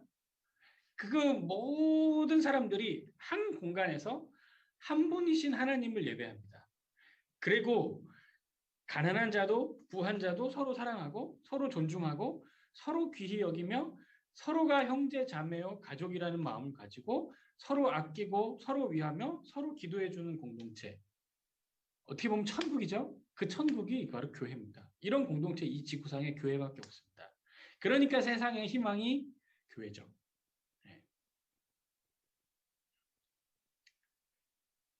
이 한국 교회가 이 로마 교회의 모습도 잘 본받을 수 있으면 좋겠습니다. 뭐 가난, 직업의 귀천에 따라서 모임이 정해지고 모임의 성격이 규정되는 그런 거 말고요. 그리스도의 복음, 그리스도의 은혜와 사랑으로 모든 사람이 차별 없이 하나 되어서 하나님께 영광 돌리는 교회. 이 교회야말로 세상의 희망인 줄 믿습니다. 자, 또 여기서 또 우리가 하나 또 짚고 넘어가야 할 로마 교회의 아주 중요한 특징이 있습니다. 자, 뭐냐면 어쩔 수 없는 교회이기 때문에 로마 교회도 문제를 가지고 있었는데요. 이 문제 역시 로마 교회의 어떤 독특한 특징이 있었기 때문에 그렇습니다. 자, 우선 로마 교회에 어떤 갈등이 있었는데 로마서 14장과 15장에 보면 이 로마 교회에는 약한 자와 강한 자 사이에 갈등이 있었다는 것이 사실입니다. 그리고 이런 갈등 때문에 로마서에 사도 바울이 상당히 많은 부분을 기록을 하고 있죠. 그러니까 이 약한 자와 강한 자의 갈등은 곧 유대인과 이방인의 갈등이었습니다. 이거는 로마 교회 또 하나의 특징이기도 해요. 자, 여기 이제 로마서 14장과 15장을 보시면 연약한 자 혹은 강한 자라는 표현들이 나오는데요. 이 로마 교회에서 연약한 자로 표현되는 사람은 교회 내에서 소수였던 유대인들을 지칭하고요. 또 강한 자라고 표현되었던 사람은 다수였던 이방인을 지칭합니다. 자, 특히 이제 약한 자들, 은 고기를 먹지 않았고 특정한 날, 그러니까 안식일 같은 날을 중시했죠. 또 절기가 있잖아요, 유대인들에게는. 그런 절기를 아주 중시했고요. 또 포도주를 마시지 않는 그들의 민족적 전통에 따라서 포도주를 마시지 않았습니다. 그러니까 로마서 14장에 보면 이 약한 자들은 이런 특징들이 있었다고 사도 바울이 기록을 해요. 로마서 14장 2절, 3절, 5절, 6절에 보시면. 그리고 강한 자, 그러니까 이방인들, 그러니까 다수를 차지하고 있었던 이방인들은 어떤 고기도 먹었죠. 어떤 고기도 먹었습니다. 그리고 특정한 날, 뭐 안식일이나 유대인들이 중요하게 여기는 절기도 그렇게 중요하게 생각하지 않았습니다. 자, 여기서 이제 바울이 이런 로마의 교회에 어떤 해결책을 제시하는데요. 이 해결책을 제시하기 전에 얘기하기 전에 이 로마 교회에 이런 문제가 있을 수밖에 없었던 로마 교회의 독특한 특성이 있어서 그렇습니다. 자, 제가 아까 이 강의를 처음 시작할 즈음에 로마 교회가 어떻게 시작되었는지에 대해서 잠깐 언급한 적이 있었죠. 이 로마 교회는 로마의 사도 바울이 세운 교회가 아닙니다. 또는 뭐 베드로와 같은 사도가 세운 교회도 아닙니다. 오순절 성령 강림 사건 이후에 로마에서 유월절을 지키기 위해 예루살렘에 왔다가 성령을 받고 난 후에 다시 로마로 간 성령의 능력을 경험한 유대인들에 의해서 이 로마 교회가 시작될 가능성이 제일 많은 것이 사실입니다. 아무튼 그렇게 로마 교회가 시작이 되었다고 한다면 로마 교회의 시작과 근원은 반드시 필시 유대인이었을 것입니다. 그렇죠? 그런데 이 로마 교회가 점점 시간이 지남에 따라서 또 성령을 받은 유대인들이 복음을 전하고 하나님의 말씀을 가르침에 따라서 로마 지역에 사는 많은 이방인들이 그 먼저 그리스도인이 된 유대인들의 가르침과 그들이 전하는 복음을 듣고 로마 교회의 성도가 되었을 것입니다. 그리스도인이 되었을 거예요. 그래서 점점 더 유대인들은 내 숫자는 그냥 그대로 이렇게 머물러 있고 점점 더 많은 이방인들, 로마의 사람들, 로마에 거주하는 이방인들이 유대인들이 전하는 복음을 듣고 더 많은 사람들이 로마 교회에 와서 유대인보다 많은 숫자의 이방인이 로마 교회의 다수를 차지하게 되었을 가능성이 충분히 있습니다. 그리고 또 AD 49년에 크레투스라는 사람의 선동으로 인해서 당시 로마 사회가 좀 시끄러웠던 적이 있었는데요. 이 당시의 기록에 의하면 클라우디오라는 당시 로마의 황제가 이 크레투스라는 사람의 선동으로 인해 시끄러워진 그 로마를 좀 이렇게 진압하고 평정하기 위해서 유대인들, 로마에 거주하고 있었던 유대인들을 다 로마 제국에 쫓아버리는 그런 사건이 발생합니다. 그러니까 어쩔 수 없이 유대인들이 이 황제의 명에 따라서 로마를 떠날 수밖에 없는 상황에 처해지게 돼요. 그러면 자연스럽게 이 로마 교회 안에 유대인들을 완전히 종족을 감추고 이방인들로만 구성된 교회가 되어버릴 수밖에 없었겠죠. 그리고 시간이 지나 클라우디오 이 황제가 죽은 후에 이 로마를 추방했던 이 명령의 효력이 사라지면서 그때 다시 이렇게 유대인들이 로마로 올 수 있는 기회가 열리고 또 그들이 로마 교회에 오게 되기도 하지만 이미 다수를 차지하고 있었고 또 교회의 중요한 역할과 리더십을 담당하고 있었던 유대인에 비하면 소수를 차지하게 될 수밖에 없었습니다. 그래서 이 로마 교회는 전적으로 이방인들이 리더십을 행사하고 핵심적인 역할들을 유대인이 아닌 이방인들이 감당하는 교회가 되었을 겁니다. 그러다 보니 아마도 이 로마 교회 안에서 이방인과 유대인이 첨예하게 갈등을 벌이는 그런 일이 있었을 수 있죠. 이 유대인들은 비록 그리스도인이 되긴 했지만 사실 그들이 가지고 있었던 전통과 또 그들이 여기 가지고 있는 구약 성경의 이 전통을 너무 소중히 여기는 사람들이었기 때문에 이것을 하루아침에 버리기는 쉽지 않았을 겁니다. 그래서 그리스도인이 되었어도 그러니까 음식에 관한 규례, 그리고 뭐 안식일 규정, 그리고 절기를 지키는 그들의 습관 같은 것들을 다 버리지 않았을 것입니다. 그들은 아마 중요하게 여겼을 거예요. 그런데 당연히 그런 전통과는 무관한 이방인들은 교회 내에서 그런 것들을 지키며 그런 것들이 또 중요하다고 말하는 유대인들을 이해할 수 없었겠죠. 그래서 이들은 서로 이렇게 그 로마서 14장을 보시면 서로 이렇게 비판하고 서로 이렇게 그 아주 첨예한 그 미묘한 갈등을 보이는 그런 모습을 보여주었을 것입니다. 그래서 이런 로마 교회에 바울이 몇 가지 해결책을 제시하는데요. 아주 성경적입니다. 자, 여러분 보세요. 바울이 제시한 첫 번째 해결책, 그러니까 이 교회 안에 있는 갈등에 대해서 주는 사도 바울의 교훈입니다. 첫 번째 교훈이 뭐냐면 본질과 비본질을 구분하라는 것입니다. 여러분 교회 내에 본질적인 것이 있고 별로 그렇게 본질적이지 않은 것이 있습니다. 본질적인 것이 무엇입니까? 그리스도의 십자가와 부활, 또 예배, 공동체 이런 것들은 교회의 본질 중에 본질이죠. 이것을 아니라고 말할 수도 없고 안 한다고 말할 수도 없습니다. 예배 드리지 맙시다 이렇게 말할 수 없죠. 또 뭐 예수를 믿어야만 구원을 받는 것이 아닙니다. 이런 구원과 직결되는 어떤 교리의 문제 이런 것은 정말 본질 중에 본질이고 진리 중에 진리이기 때문에 사수할 수밖에 없고 싸우고 뭐 피 흘리기까지 싸워도 우리가 반드시 지켜야 하는 아주 본질적인 요소입니다. 그러나 비본질적인 요소들도 많이 있습니다. 예를 들면 이런 거예요, 여러분. 교회에 커튼을 달고 싶어요. 네. 빨간색 커튼을 달까요? 노란색 커튼을 달까요? 파란색 커튼을 달까요? 상관없죠. 빨간색을 달아도 되고 파란색을 달아도 되고 안 달아도 되고 노란색을 달아도 상관없습니다. 맞죠? 네. 예배가 끝난 뒤 간식을 뭘 먹을까? 샌드위치를 먹을까? 밥을 먹을까? 빵을 먹을까? 그냥 물만 마실까? 여러분 어떤 것을 선택해야 됩니까? 상관없습니다. 빵을 먹어도 되고 샌드위치 먹어도 되고 김밥 먹어도 되고 떡볶이 먹어도 되고 안 먹어도 그만입니다. 문제 없습니다. 그런 거 별로 중요한 거 아닙니다. 그런데 에이 우리 주일날 예배 드리지 맙시다. 뭐 예배 안 드려도 되죠. 그냥 잠깐 예배 시간에 기도만 하고 맙시다. 이렇게 얘기할 수 있나요? 아니죠. 그렇게 얘기하면 큰일 나죠. 그건 아주 본질적인 부분입니다. 그러니까 교회 내에도 정말 뭐 어떤 경우에서도 싸움을 불사하고 지켜야 할 본질적인 요소가 있고 뭐 어떻게 해도 되는 비본질적인 요소가 있습니다. 그러니까 그 본질과 비본질을 정확하게 구분하라는 것이 사도 바울의 가르침이요. 갈등을 해결하기 위해. 자, 여러분, 근데 교회에서 이렇게 주로 이렇게 그 갈등의 원인이 되는 것들은 사실 비본질적인 것들이 많습니다. 자, 지금도 이 로마 교회의 갈등의 원인이 되는 뭐 음식 규례, 또 절기를 지키냐 마느냐 하는 문제, 이거 비본질적인 거예요. 네. 그 유대인들은 날로 된 고기 이런 거 잘 먹지 않았습니다. 근데 그런 거 먹으면 안 되나요? 먹어도 되죠? 예수 그리스도 안에서 이미 모두 다 자유롭습니다. 예. 신약 성경에 뭐 이런 가르침들은 많이 주죠. 예.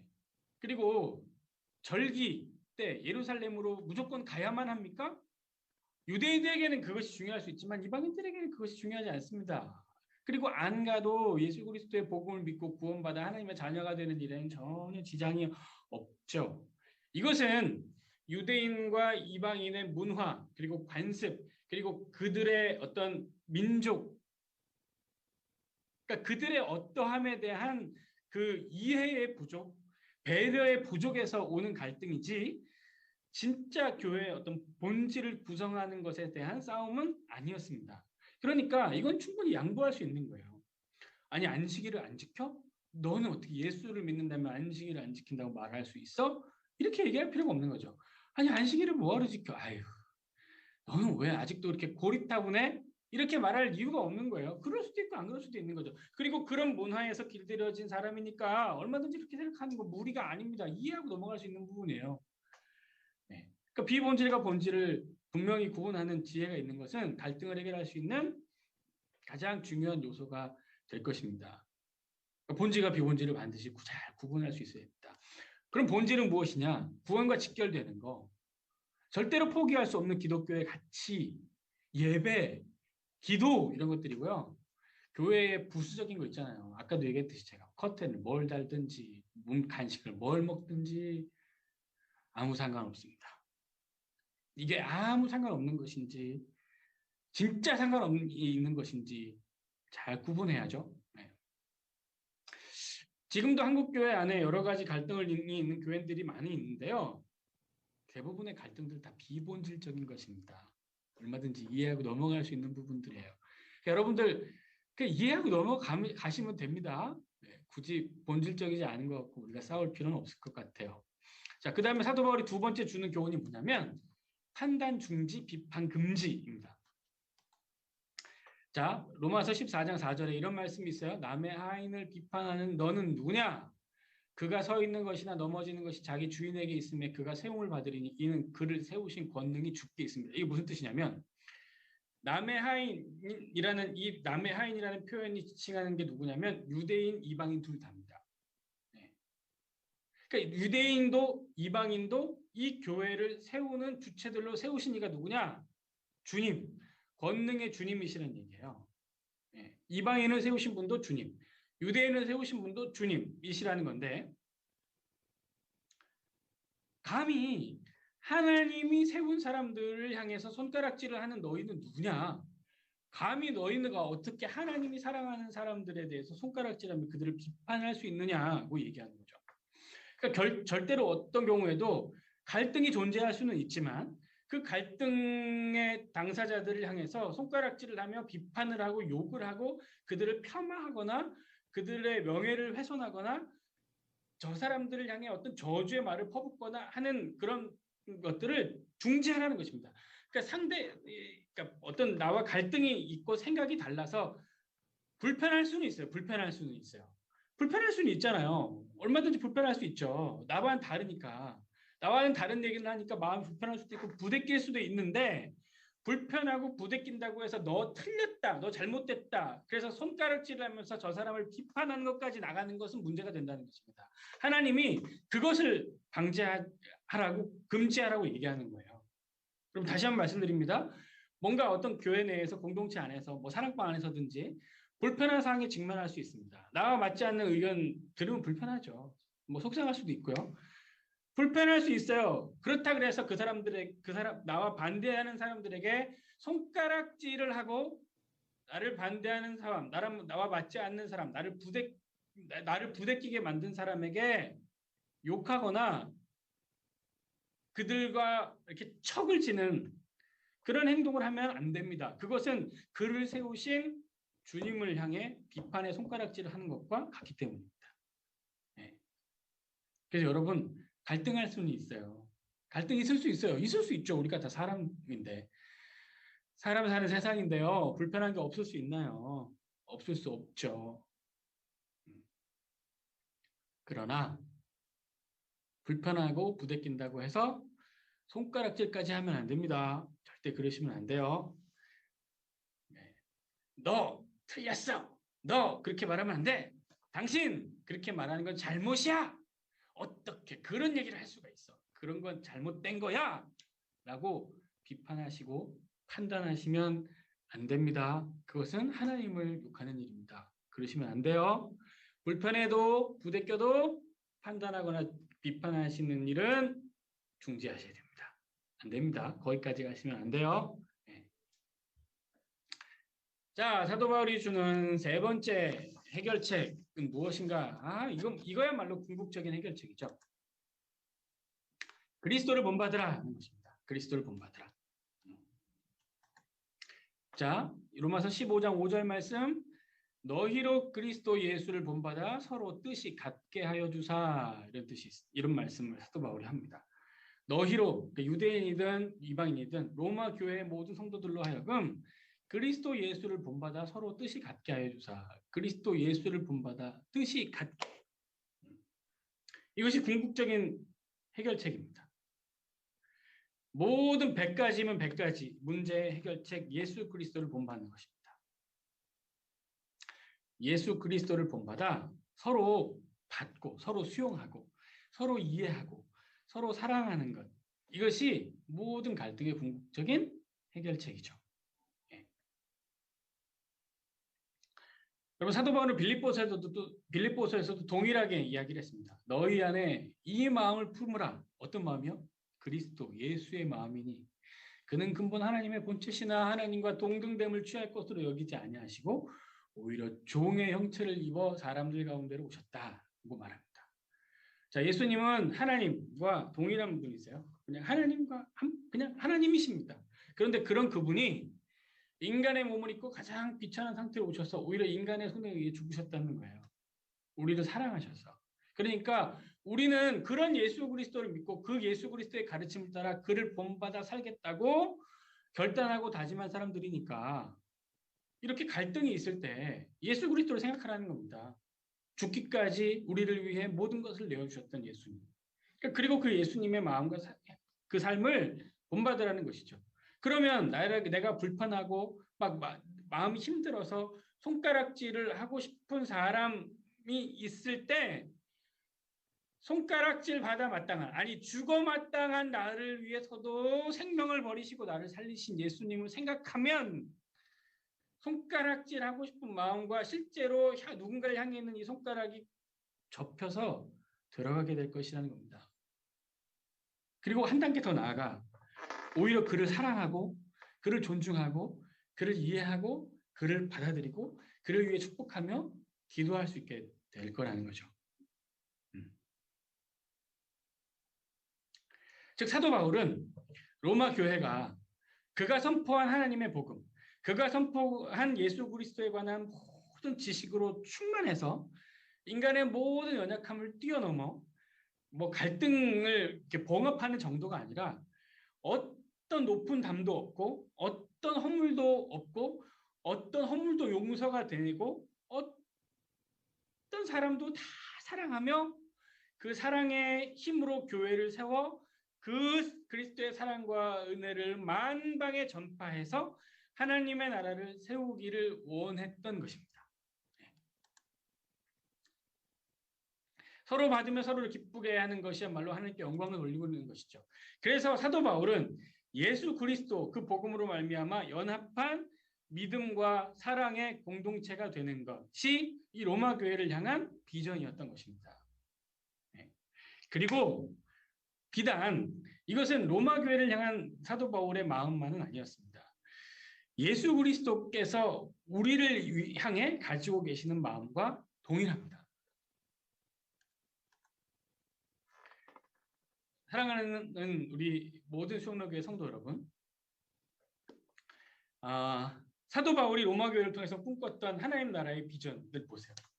예수 그리스도의 마음으로 하나 되어서 서로 사랑하며 그 사랑과 연합의 힘으로 땅끝까지 복음을 전파하고 그 사랑의 본을 모든 사람들이 본받아 이 땅의 모든 사람들이 예수 그리스도를 본받아 서로 사랑하며 나누며 섬기며 베풀며 그리스도를 전파하는 아름다운 공동체, 사도 바울이 세우고자 했던 그의 이상이며 그의 비전입니다. 여러분, 이것은 진짜 예수 그리스도의 꿈이죠. 비단 사도 바울의 꿈이 아닙니다. 저와 여러분들을 향한 분명한 하나님의 말씀입니다. 오늘 우리는 로마 교회 그리고 로마에서 사역했던 그 사도 바울의 삶을 보았죠. 어떤 경우에도 쇠사슬에 매여서도 포기하지 않는 열정으로 하나님께서 주신 사명을 완수하려 했던 사명자와 또 신실한 그리스도의 은혜와 사랑을 본받아서 함께 교회를 세워갔던 로마 교회의 모습을 우리가 함께 보았습니다. 사랑하는 우리 소로교회 모든 성도 여러분, 이 땅끝까지 복음을 전하라는 사도 바울에게 주셨던 이 사명은 저와 여러분들에게도 있습니다. 그리고 서로의 다름을 인정하고 또 서로의 어떤 연약함과 허물들을 그리스도 안에서 이렇게 함께 이해하고 서로 수용하며 또 직업 또 빈부의 귀천 따위는 아무 거리낌 없이 서로 하나 되어서 연합한 이 로마 교회의 모습이 지금 이 수영로 교회를 구성하고 있는 그리고 온 세계 열방을 향해 복음을 전파해야 하는 저와 여러분들에게 주시는 하나님의 분명한 메시지라고 우리가 꼭 깨달았으면 좋겠습니다. 그리고 아울러서 우리 2021년 여름 특강 우리 여름 내내 귀한 목사님들의 강의를 통해서 하나님 나라에 대해서 배웠잖아요. 여러분, 하나님 나라가 무엇입니까? 결국 하나님의 통치, 하나님의 다스림을 받는 것입니다. 우리의 모든 마음, 우리의 생각, 우리의 판단, 우리의 행동, 모든 것이 하나님의 뜻과 마음으로 완벽하게 다스려지는 것이죠. 마찬가지 우리가 속해 있는 우리 수영로 교회, 또 우리 교구, 우리 마을, 우리 사랑방, 그리고 무엇보다 우리 가정, 전부 다 완벽하게 하나님의 뜻으로 완전히 녹아져서 우리가 무엇을 해도 하나님의 뜻, 우리가 무엇을 결정해도 하나님의 뜻, 우리가 무엇을 하든지 복음이 전파되고 우리가 무엇을 하든지 하나님의 살아계심을 전하는 그런 공동체가 되기를 원하는 것입니다. 사랑하는 성도 여러분, 이제 모든 강의를 마치려고 합니다. 하나님 나라, 하나님 나라의 통치와 하나님 나라의 다스림, 하나님 나라의 복음이 저와 여러분들과 저를 완벽하게 사로잡고 우리는 그리스도의 복음에 완벽하게 사로잡힌 채로 땅끝까지 복음을 전파하는 하나님의 사명에 잘 순응하고 순종해서 정말 이 땅에 하나님의 나라를 세우고 주의 온된 교회를 세우며 복음을 전하는 일에 귀하게 쓰임받는 우리 모두가 되었으면 정말 좋겠습니다. 그런 은혜가 여러분들과 저의 삶에 가득하시기를 예수 그리스도의 이름으로 축복합니다.